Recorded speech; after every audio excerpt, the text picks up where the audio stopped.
Pakistan peoples party के chairman Bilawal Bhutto Zardari ने आज ये कहा है कि पीडीएम को कायम रखना पड़ेगा। अपोजिशन पार्टीज में अगर इत्तेहाद होगा तो ही हुकूमत को टफ टाइम दिया जा सकता है। लेकिन बिलावल भुट्टो ज़रदारी साहब ने आज ये भी कहा है कि सीसी पाकिस्तान पीपल्स पार्टी की सीसी जो पहले 4 अप्रैल को और फिर 5 अप्रैल को होनी थी, वो कुछ देर के लिए अब मौखर कर दी गई है क्योंकि हुकूमत ने सेनेट का इजलास बुला लिया है। और साथ ही आज बिलावल भुट्टो ज़रदारी साहब ने यह भी कहा है कि यूसुफ रजा गिलानी साहब की जो जीत थी, जैसे वो इमरान खान को नहीं हजम हो रही थी, इसी तरह पीएमएलएन के दो हजम नहीं हुई है जीत।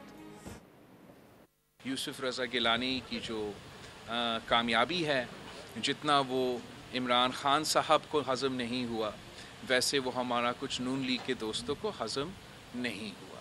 तो ऐसे नहीं होना चाहिए और हमें छोटे छोटे जेलसीज़ की वजह से इतना बड़ा मकसद जिसके लिए हम इकट्ठे हुए हैं उसको नुकसान नहीं पहुंचाना चाहिए। और हर वक्त हर मौके पे आर या पार की सियासत नहीं चलता। आपको बड़ा संजीदगी के साथ और ठंडा दिल के साथ फैसले लेने चाहिए। तो बिलावल भुट्टो ज़रदारी साहब कह रहे हैं कि हर वक्त आर या पार की सियासत नहीं हो सकती। इस पर बात करने के लिए हमारे साथ मौजूद है पीएमएलएन के सीनियर रहनुमा एहसन इकबाल। एहसन इकबाल साहब, बहुत बहुत शुक्रिया वक्त देने के लिए। 16 मार्च को आप लोगों का आखिरी इजलास हुआ था जिसमें इत्तेफाक नहीं हो सका इस्तीफों पे, और फिर जो लॉन्ग मार्च था उसको मौखर कर दिया गया। पीपल्स पार्टी ने उस वक्त भी ये कहा था कि हम अपना सीसी का इजलास बुलाएंगे। फिर तकरीबन 20 दिन बाद उन्होंने सीसी का इजलास रखा था 4 अप्रैल को, फिर उन्होंने कहा 5 अप्रैल को होगा। अब वो कह रहे हैं कि कुछ देर के लिए मौखर करना पड़ेगा क्योंकि सेनेट का इजलास आ गया है। क्या आपको लगता है कि पाकिस्तान पीपल्स पार्टी अपना सीसी का इजलास, जिसमें उन्होंने फैसला करना है कि इस्तीफे देने या नहीं देने हैं, उसको जानबूझकर डिले कर रही है?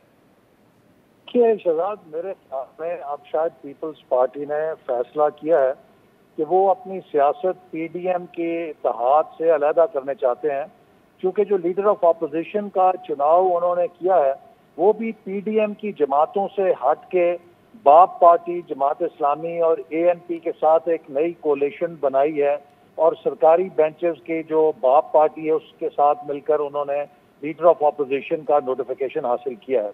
इससे पहले भी जब पीडीएम का इजलास था तो 10 में से 9 जमातें एक तरफ थीं और उन्होंने अकेले वीटो किया इस्तीफे देने की ऑप्शन को। अगरचे हमारा सबका ये ख्याल था कि ये हुकूमत और निज़ाम इतना बुसीदा हो गया है कि अगर हम एक कारी ज़रब मिलकर इस्तीफों की लगाएंगे तो ये गिर जाएगा।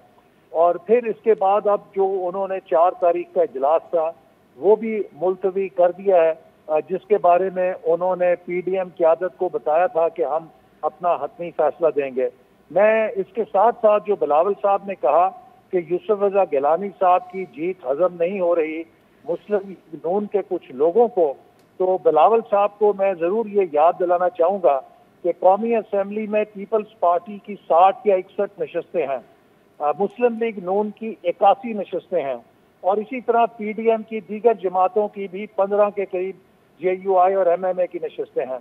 अगर मुस्लिम लीग नून के 81 वोट यूसुफ रजा गिलानी साहब को न पड़ते तो वो क़यामत तक सेनेटर मुंतखब नहीं हो सकते थे। इसी तरह सेनेट के गालिबन वो लीडर ऑफ द ऑपोजिशन बनने की बात कर रहे थे कि वो हजम नहीं हो रहा नून लीग के दोस्तों को। नहीं, वो तो लीडर ऑफ ऑपोजिशन तो अगर उन्होंने अपने जोरे बाजू से हासिल की होती तो बड़ी अच्छी बात थी, लेकिन हमें ये बात हजम नहीं हो रही कि वो जमात जो हमारी शरीक सफर थी कि हमने इस मुल्क में आईनी हुक्मरानी की जदोजहद लड़नी है, वो बाप पार्टी के साथ जाके मिल गई। तो ऐसा ये मुलतवी करना अपने सीसी के इजलास को, बाप पार्टी किसने बनाई है और किसके कहने पे वो चलती है। सीसी इजलास को दोबारा मुलतवी करना, ये डिलेइंग टैक्टिक्स नजर आ रही है आपको पीपल्स पार्टी की जानिब से? मैं समझता हूँ कि ये तो वाज़े तौर पे पीडीएम के लिए पैगाम है कि हम किसी जल्दी में नहीं हैं और हम आपको कोई अपना हतमी जवाब नहीं देना चाहते।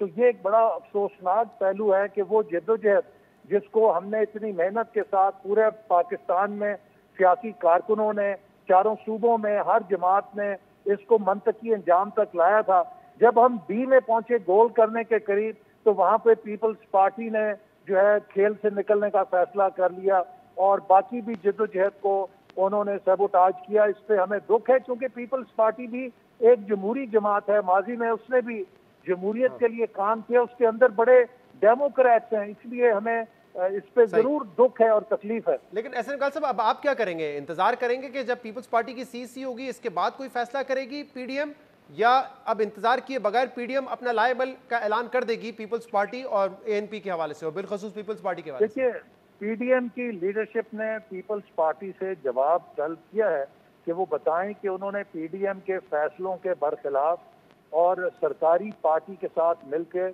लीडर ऑफ ऑपोजिशन का ओहदा क्यों हासिल किया है। और मैं समझता हूं कि पीडीएम का जो अगला सरबराही इजलास है वो इस बारे में हतमी फैसला करेगा। लेकिन ये जद्दोजहद हम किसी को यरगमाल बनाने की इजाज़त नहीं दे सकते कि किसी भी एक सियासी जमात की मंशा और मर्जी के मुताबिक 9 जमातें या 8 जमातें जो हैं वो उसके ताबे होके चलें। जो भी पीडीएम की जमातों की अक्सरियत जो यकसू हैं इस जद्दोजहद में, वो अपनी जद्दोजहद को आगे लेकर लेकिन देखिए ना, ये बात तो एहसन इकबाल साहब वाज़ेह है ना कि पीपल्स पार्टी खुद तो ये इत्तेहाद नहीं छोड़ेगी। शायद वो ये जरूर चाह सकते हैं कि आप उनको अलहदा कर दे पीडीएम से, जिसके बाद वो एक विक्टिम भी बन जाएंगे, विक्टिम पार्टी बन जाएगी। खुद तो वो नहीं छोड़ेंगे पीडीएम को, इसलिए फैसला तो आप नहीं कर रहे हैं ना। मैं समझता हूं कि जब उन्होंने लीडर ऑफ ऑपोजिशन का ओहदा हासिल करने के लिए पीडीएम के फैसले को खिलाफ वर्जी की और जमात इस्लामी और बाप पार्टी और एएनपी के साथ मिलकर एक नई सफबंदी बनाई, तो अमलन पीपल्स पार्टी ने अज खुद पीडीएम को छोड़ने का ऐलान कर दिया। सही है, तो अब बाकायदा कोई फैसला पीडीएम नहीं करेगी कि पीपल्स पार्टी को हमने रखना है या नहीं रखना है, आप इंतजार करेंगे उनकी सीसी का? जी, मैं समझता हूं कि अब इस पे जो लीडरशिप है वो गौर करेगी, पीडीएम का सरबराही इजलास। लेकिन जैसे मैंने कहा कि अब अमलन लगता यूं है, आसार ये है कि पीपल्स पार्टी ने अपनी अलहदा सियासत करने का फैसला कर लिया। बहुत बहुत शुक्रिया, बहुत बहुत शुक्रिया साहब हमारे साथ मौजूद है। कह रहे थे पीपल्स पार्टी ने अमलन ये फैसला कर लिया है कि वो अलहदा सियासत करेंगे, पीडीएम से बाहर आ जाएंगे। आज के प्रोग्राम में इतना ही। इसका फीडबैक आप हमें दे सकते हैं हमारे सोशल मीडिया पर। इजाज़त दीजिए, अल्लाह हाफ़िज़।